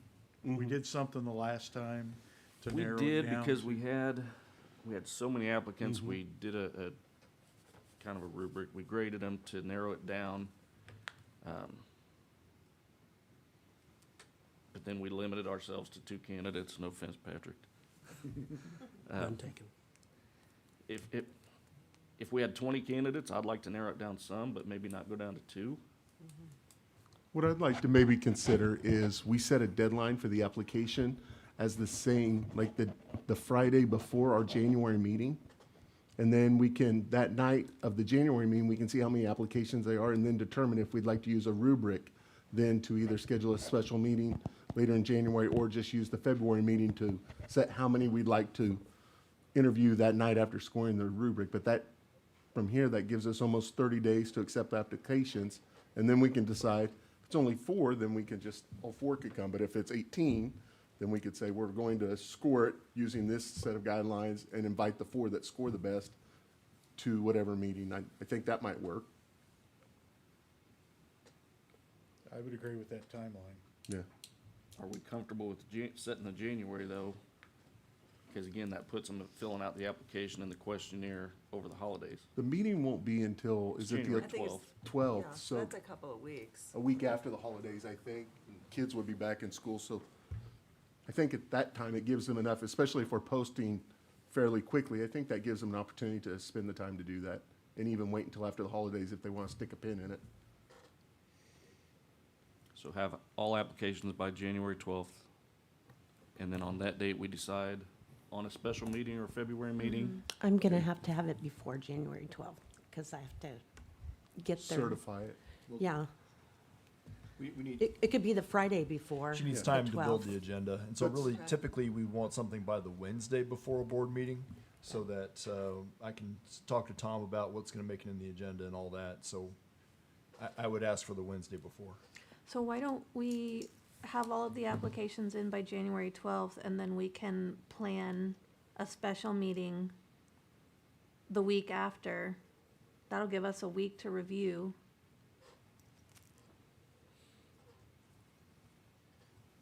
And then are we bringing all of them in that special meeting? Or Depends on how many we get. Why don't we just up it to the Wednesday before? That way we buy a couple of extra days, January the right? 7th. Yeah, have the cutoff for January 7th. We can look at the applications. We have them available for us during the meeting on the 12th. And then on the meeting on the 12th, we can have the discussion as to, do we, if we've got 50 applicants, well, obviously, we're not going to do the 50 interviews. And we can have the discussion then at our 12th meeting, so we can keep going and moving forward. Yeah, think we could that's- do that. I'm not sure that you necessarily want to evaluate, but you can at least evaluate the number of applications and determine what's reasonable. Right. From that point on. So we can just leave it as post position now, applications due by the 7th. We'll bring it as an agenda item on the 12th to just, again, like today's agenda item, set the process for the next step. And have the discussion. We can do that. It'll be easier to decide the process if we know how many applicants I we think got. you're right. Exactly. Agree. Completely agree. We can also, I was gonna say, we could probably have those applications available to the board at that point in time, so you guys can also not only see that there's 32 of them, but you can see exactly who's applying. As, excuse me, as you're looking at that, can you look at what the February meeting has in regards to already planned agenda items and see if it's very front-loaded and if it would make sense? Because we'll want to know that when we consider whether there might be room within a regular meeting or if we need to go to a special meeting. So just I know understanding what we might- already have a special meeting the end of January. We do, and we also have one in March, Okay. and we're probably going to have one Maybe February. April-ish, and we might even have one in February. And we have a lot of stuff See that we all a need to lot, do man. a workshop for, and so it's up to you guys. The only thing that I have down, I do want to do an update on first semester discipline in February, and we'll probably do an update on reading and math assessment results for the first semester too. So I think that sounds like a good timeline. yeah, there's not a whole lot on the agenda. We could do it then. All of our meetings are fairly full, so. Yes.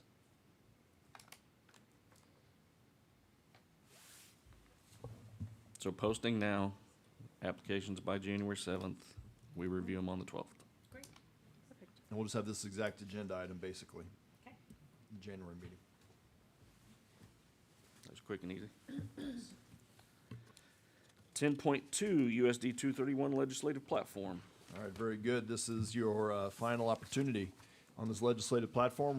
We bring it to you for consideration of a vote. This gives particularly me guidance in how I talk to legislators and what the issues are and how you'd like me to address them. We are also building a Johnson County platform based on this platform, and I'll be sending that to you all. We won't do a vote on that, but I'll let you know what it is here in the next couple of weeks probably. So I offer it to you with the consideration tonight.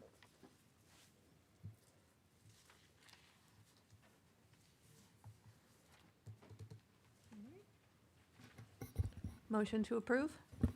Second.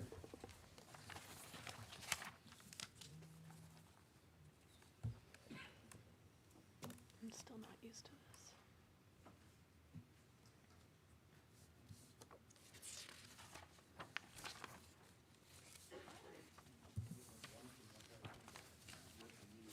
Jeff, Lena, Patrick. Okay, what do you want? Yes or no? Lana, Patrick, Tom? Did mine not show up? I vote yes. Yours came up. Tom? Yes.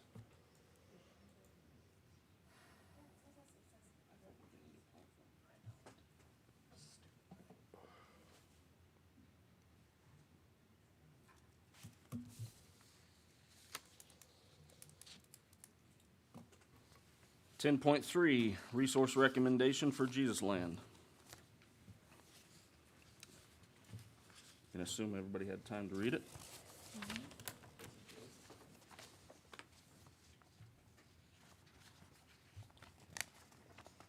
Well, if nobody else wants to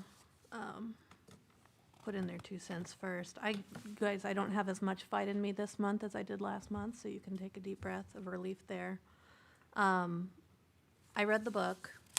It was an uncomfortable book to read. I know I'm not going to change any minds tonight, but I think the importance of hearing different perspectives and diverse experiences is part of the public school experience. And when I was a kid growing up, I was not allowed to go to the public library because there was content there that my parents did not approve of and did not want me to read. They believed they were protecting me and sheltering me. As someone who experienced very similar situations as Julia in this book, I was not sheltered from experiencing that type of abuse. I was sheltered from having the language and the knowledge that I was being harmed and to know that I could ask for help. And I was sheltered from knowing that it was not my fault. And that's why I think that this book is important, not as required reading, but as something that everybody should be able to read if they choose. After listening to Dr. Jones's presentation about wanting our students to have critical thinking skills and to have higher thinking and to experience those diverse situations, I think it's unethical to remove the book. And also, how might removing a book about abuse prevent a student from recognizing similar warning signs, just like I was prevented from doing? We're supposed to teach students to think for themselves. This action, removing this book, I believe, is modeling that difficult ideas and topics should be avoided. And I have a question for all of you, and you're welcome to answer it if you want. You don't have to, because I think it will be reflected in your vote. If this book could help even one student recognize abuse and seek help, is removing it a risk you're willing to take? So I appreciate the mind games that you're trying to play and the politics that you're trying to play with that. And my vote is absolutely going to be to remove the book. We've approved numerous other books that do exactly what you're saying with not near as much graphic content as this book. So again, I appreciate that you're trying to word it to try to manipulate, but I won't be manipulated. You know, I said earlier, I appreciated several things looking back on that I've been a part of changing. One of those is teachers being able to come up to the podium and share their views, both positive and negative, without fear of retaliation. But, you know, this really does frustrate me that, you know, me specifically, I'll speak for myself, because I did stand up for staff, and I have a lawsuit against my name, my personal name. So I don't appreciate your statement.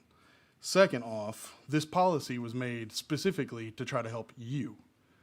There are other books that we have absolutely supported you on and backed you up, and you didn't come say thank you. You just want to come beat us up over a book that you don't appreciate us doing. With that, I would make a motion to remove Jesus Land by Julia Shears in the USD 231 library. Did anybody else have any comments they wanted to make? I would like to apologize to any survivors of abuse out there who heard what Greg just said. Somebody speaking on their personal experiences should not be accused of manipulating for sharing their story. I'll second that motion. I do have an opportunity. I mean, I did want to comment. And I do not like the precedent of rushing a motion before we've cut off the conversation. And I would ask that I have the opportunity to speak prior to making that vote. I do feel that I owe the same respect to anyone on the dais that still has comments on the book. So there is a motion and a second, but I would ask for an opportunity to comment if that's all right. Go ahead. Now, these comments are going to echo what they have been in almost every circumstance this comes up. Of course, I trust our staff. I trust our teachers. I trust our administrative team to make these decisions. We've empowered them to do so. But more importantly, I trust our parents to make decisions for their children. This is a parental level decision. So I reached out to Beth Bird today. I said, Beth, how many parents have come to you and asked for this book to be screened from their child, to them to be prohibited from having access to this material? The answer to that was 0. But not only was the answer to that question 0, the answer was 0 as a whole. No parents have reached out to our media specialists at Gardner Edgerton High School and asked that their student be prohibited from having access to any of these materials. So what this proves to me, and what's been proven time and time again, there is not even a measurable minority that wants this action to be taken. Yes, it has been petitioned to us by an individual member, but I've not received anyone else that has asked that. No one has reached out to the high school to ask that their student not have access to this. So it's a destructive action that I don't find that carries the merit to do so. So at the end of the day, it's the trust in the staff, the teachers, the administration, and most importantly, the parents. If you do not want your child to have this book, There's not an admin nor staff member in our district that will not bend over to make, backwards to make that happen. We do not want your student to have materials that you don't believe they should. And that's where it comes back to me, and that's still there, and no one has taken the action to do that. So this isn't a book that's been asked to be taken off of our shelves by any measure of the populace outside of one.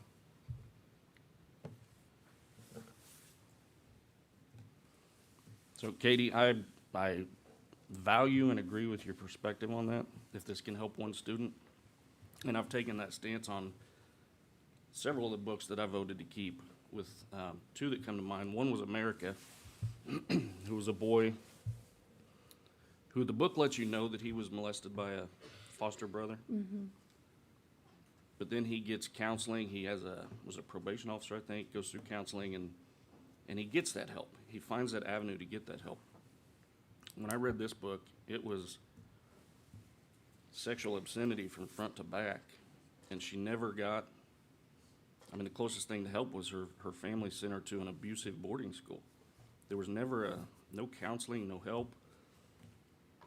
Her only outcome was she turned 18 and went to college. Which is a story that happens to a lot of us. I personally was not able to escape until I left my home at 18. I did not get help or counseling or support from family.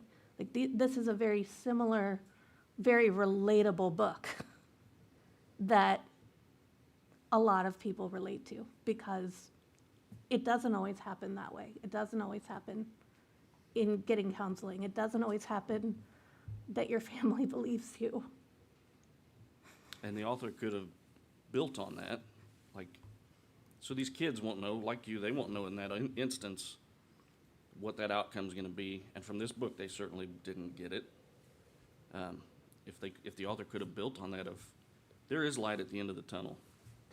It just kind of ended. It's her story. It was terrible throughout. It's and her right to tell it how she chooses. I mean, I'm sorry.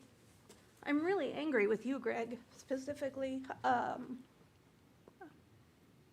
healed enough to tell my story. Disgusted with you. Okay. Like, I'm sorry that you went through that. I went through a very similar experience, and I shared that with another book that we approved. But I didn't make my language. My comment wasn't about you. You could have left it at, I identified with this book and everything. Instead, you tried to manipulate by adding, your vote will show how you feel about this, or how you feel about that. Those are manipulative does words. reflect your opinion on this. My if you do vote- not care to help one student That has nothing to do with it, and you who know reads it. this and relates to it, your vote reflects You know it. that. You know that is not true. My vote is to Your help set the words Miller today test reflect and it. do the guidance, the public, the community standards that the Miller test is set off of. It's a good thing that today is your last day. I agree wholeheartedly. all right, we've got the motions out there. If everybody's done talking.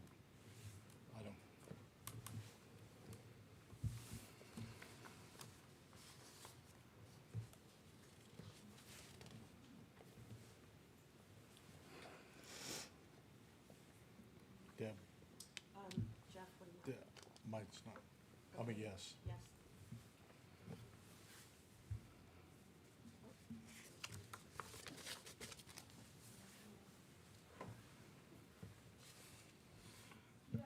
That will bring us to 10.4, executive session for confidential student information. How long do you need?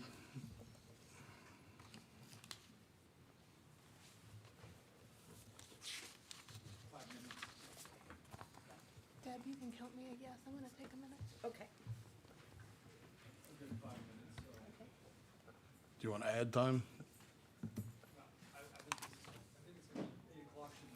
This one will be 5 minutes. All right.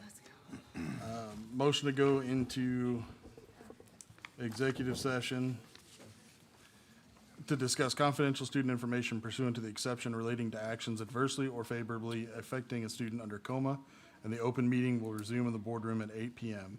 The board would like to invite Dr. Huff, Dr. Marshall, Dr. Booth, Heather Peak, and Heather Peak into executive session. Second.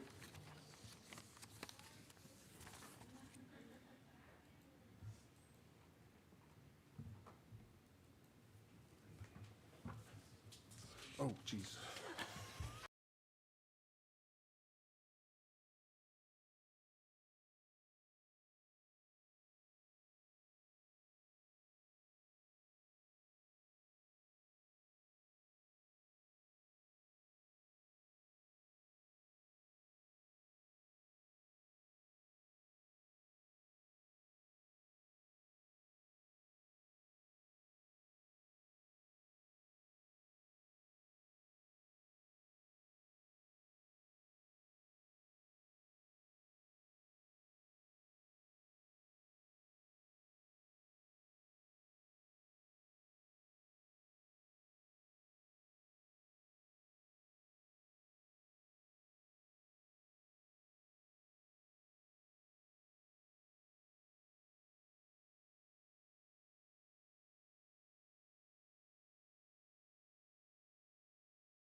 right, we're back in session and on to 10.5, executive session for negotiations.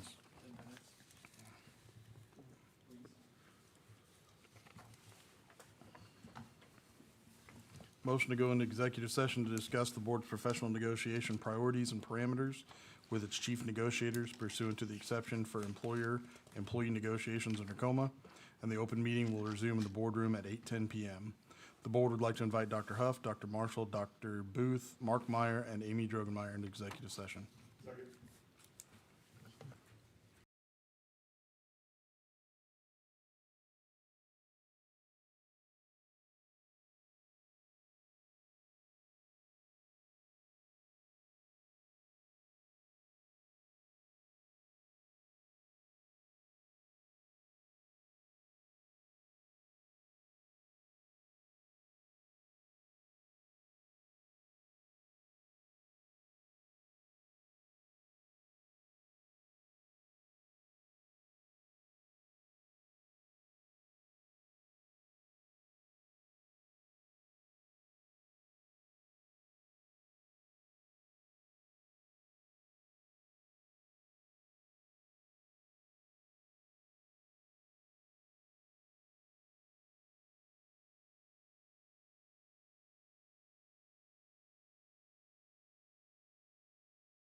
Back in session and on to 10.6, executive session for personnel.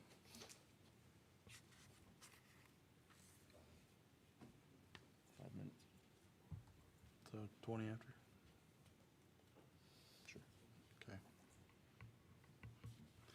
Okay. Motion to go into executive session to discuss the Human Resources Personnel Report pursuant to non-elected personnel exception under coma, and the open meeting will resume in the boardroom at 8:20 p.m. The board would like to invite Dr. Huff, Dr. Marshall, Dr. Booth, and Mark Meyer into executive session. Second.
Back in session and on to 10.7, action on personnel.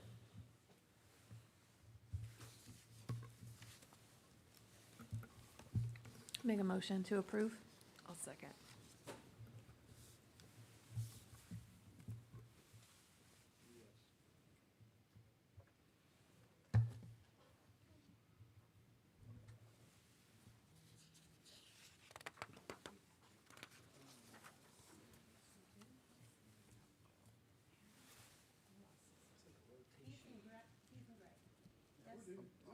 I've already clicked yes. I know, it's not showing up. I don't know. Yeah. There it is. 11.1, adjournment of meeting. I'll make a motion. I'll second. I vote yes. I also vote yes.